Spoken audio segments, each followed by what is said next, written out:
मैं तुम हूँ। सफेद बालों वाले उस नौजवान ने वांग लिन को देखते हुए एक अजीब सी मुस्कान दी। रहस्यमयी होने का नाटक करने की कोई जरूरत नहीं है। वांग लिन ने एक खराटा भरा और उल्का पिंड की तरह आगे बढ़ा। उसने सफेद बालों वाले नौजवान को नजरअंदाज किया और इस बड़े और अजीब महाद्वीप से गुजर गया। हालांकि 1000 फीट से भी कम आगे बढ़ने के बाद वांग लिन की आंखें चमक उठीं और वो रुक गया। उसने आगे देखा और फिर अपना हाथ आगे की ओर हिलाया। इस लहर के साथ वांग लिन के सामने लहरें दिखाई दीं, जिससे पानी जैसा एक बैरियर दिखाई दिया। इस बैरियर में शक्तिशाली आसमानी एनर्जी थी। इसने वांग लिन के हमले को खत्म कर दिया और एक रिबाउंड फोर्स पैदा की। चारों तरफ से वांग लिन के शरीर में दिखाई न देने वाली लहरें दौड़ गईं। तुम अंदर नहीं जा सकते। अजीब सफ़ेद बालों वाला नौजवान पानी के बैरियर के अंदर था। उसने अपना सिर हिलाया। तुम जानना चाहते हो कि भगवान का बदला क्या होता है? तुम भगवान के बदले की शुरुआत जानना चाहते हो? मुझे मारो और तुम्हें सब कुछ पता चल जाएगा। हैरान मत हो कि मुझे पता है कि तुम क्या सोच रहे हो, क्योंकि मैं तुम ही हूँ। सफ़ेद बालों वाला नौजवान आगे बढ़ा और उसके सफ़ेद बाल लहराने लगे। उसका स्वभाव बहुत अच्छा लग रहा था। सफ़ेद बालों वाला नौजवान मुस्कुराया और धीरे से कहा, सालों से तुम तीसरे स्टेप तक पहुंचने वाले पहले स्वर्ग को ना मानने वाले साधक नहीं हो, लेकिन उनमें से कोई भी इस भगवान के बदले से नहीं बचा। मैं ये देखने के लिए उत्सुक हूँ कि तुम ये कर सकते हो या नहीं। जब वे बात कर रहे थे, सफ़ेद बालों वाला नौजवान पानी की रुकावट से बाहर निकला। उसने अपना दाहिना हाथ उठाया और वांग लिन की ओर इशारा किया। तुम्हारी हिम्मत है या नहीं? वांग लिन की आंखों में ठंडक की एक चमक थी। वो बिना समय बर्बाद किए या बकवास किए आगे बढ़ा। उसने अपनी दाहिनी हथेली उठाई और सफ़ेद बालों वाले नौजवान के पास गया। खुद का बदला, थोड़ा दिलचस्प।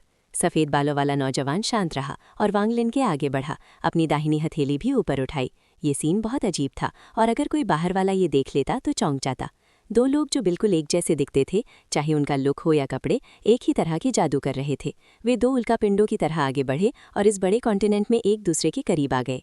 एक पल में दोनों एक दूसरे के पास आ गए। वांग लिन की आंखों में जान लेने का एक तेज एहसास हुआ जब उसकी दाहिनी हथेली सफ़ेद कपड़ों वाले नौजवान की दाहिनी हथेली से टकराई। पूरे कॉन्टिनेंट में एक जोरदार गड़गड़ाहट गूंजी। ऐसा लगा जैसे पूरी दुनिया बिखर जाएगी। ये बहरा कर देने वाली दहाड़ गूंजती रही और बहुत देर तक बनी रही। जैसे ही आवाज़ गूंजी, वांग लिन और सफ़ेद बालों वाले नौजवान ने भी वही किया। जैसे ही उनकी हथेलियां छुईं, उनकी उंगलियां एक ही समय पर मुड़ गईं। एक और गड़गड़ाहट गूंजी और उनके बीच एक जोरदार तूफान आ गया। तूफान की वजह से उनके वही सफ़ेद बाल और सफ़ेद कपड़े लहराने लगे। इस समय उनकी नज़रें भी वैसी ही थीं, उदास और मारने के इरादे से। ऐसा लग रहा था जैसे वे दोनों मुट्ठी बनाकर एक दूसरे का एसेंस निकालने की कोशिश कर रहे हों। ये सब एक पल में हुआ। दोनों ने मुट्ठी बनाई और पीछे खींची। सफ़ेद बालों वाले नौजवान ने तुरंत खून खांसा और उसका शरीर पीछे की ओर गिर गया। खून उसके छेदों से बहने लगा। उसकी बाईं आंख में आग का टैटू दिखाई दिया। दाईं आंख में बिजली चमकी और यहाँ तक कि उसके कर्म, जीवन और मृत्यु और सच्चे और झूठे एसेंस भी उसके छेदों से गैस की तरह उड़ गए। वे अफरा तफरी के ढेर में बदल गए और वांग लिन के हाथ में आ गए। वांग लिन को देखते हुए उसने भी खून खांसा और उसका एक्सप्रेशन और एसेंस सफ़ेद बालों वाले नौजवान जैसे हो गए। सफ़ेद बालों वाले नौजवान ने भी वांग लिन का एसेंस पकड़ लिया। वे दोनों 1000 फीट पीछे हट गए। कोई फर्क नहीं था। जब वे पीछे हटे तो उनके मन में भी यही ख्याल आया। दोनों ने कर्मा प्रिंट का इस्तेमाल करके एक दूसरे से निकाले गए एसेंस का इस्तेमाल किया ताकि एसेंस में हुए नुकसान की भरपाई हो सके। वेरीफाई करने की कोई ज़रूरत नहीं है। तुम्हारे विचार मेरे विचार हैं, तुम्हारे मंत्र मेरे मंत्र हैं। मैं तुम हूँ। तुम अपने मंत्रों से मुझे टेस्ट करना चाहते हो। ये दूसरों के खिलाफ काम कर सकता है, लेकिन मेरे खिलाफ बेकार है। सफ़ेद बालों वाले नौजवान ने वांग लिन को एक अजीब सी मुस्कान दी और अपने मुंह के कोने से खून पोंछा। अगर तुम्हें अब भी मुझ पर यकीन नहीं है तो मैं तुम्हें यकीन दिलाने में मदद करूंगा। ये कहते हुए वो वांग लिन की ओर बढ़ा। उसका बायां हाथ हवा में उठा और उसे सफ़ेद गैस ने घेर लिया। उसका दायां हाथ ऊपर उठा और उसे स्याही जैसी काली गैस ने घेर लिया। सफ़ेद बालों वाला नौजवान वांग लिन के पास गया और उसके हाथ नीचे दबा दिए। Life and death seal. सफ़ेद बालों वाले नौजवान के शरीर से एक बहुत शक्तिशाली लाइफ एंड डेथ ऑरा निकला।